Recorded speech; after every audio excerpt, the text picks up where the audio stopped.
నాగర్ కర్నూలు జిల్లా అచ్చంపేటలో రెవెన్యూ అధికారుల నిర్లక్ష్యం మరొకసారి బయటపడింది.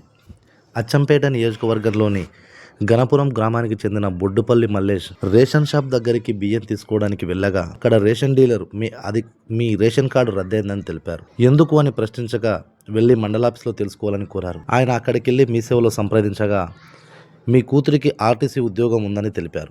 దీంతో అవాక్కైన మల్లేష్ దంపతులు వెంటనే తహసీల్దార్ను సంప్రదించగా కొన్ని పొరపాట్ల వలన ఇలా జరిగిందని తెలిపారు. వెంటనే మల్లేష్ అధికారులకు వేడుకున్నారు. వెంటనే మా సమస్యను క్లియర్ చేసి మాకు రేషన్ కార్డును పునరుద్ధరించాలని కోరారు. దీనిపై తహసీల్దార్ను సంప్రదించగా వారు తీసుకున్న లోన్ వల్ల వాళ్ళు ఇన్కమ్ ట్యాక్స్ కడుతున్నందువల్ల ఇన్కమ్ ట్యాక్స్ కట్టే వాళ్లకు రేషన్ కార్డు రాదని ఆయన తెలిపారు. దీనిపై పూర్తి సమాచారం వివరాలు తెలియక తహసీల్దార్ తర్వాత ఇస్తానని తెలియజేశారు. ప్రస్తుతం మల్లేష్ దంపతులు అధికారులను తమ రేషన్ కార్డు పునరుద్ధరించాలని కోరారు. దానికి అధికారులు పాజిటివ్గా స్పందించారని సమాచారం.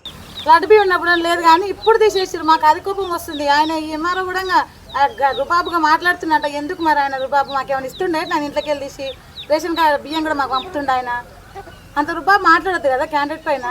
మాకు అదే మాకు బల కోపం వస్తుంది. మాకైతే లడ్బీ ఉన్నప్పుడు పోయినప్పుడు అనిపించదు. పిల్లలకు చదువు కావాలి. మాకేమైనా హెల్త్ చెకప్ అయినా రేషన్ కార్డు జిరాక్స్ అని అడుగుతారు ప్రతి దాంట్లో.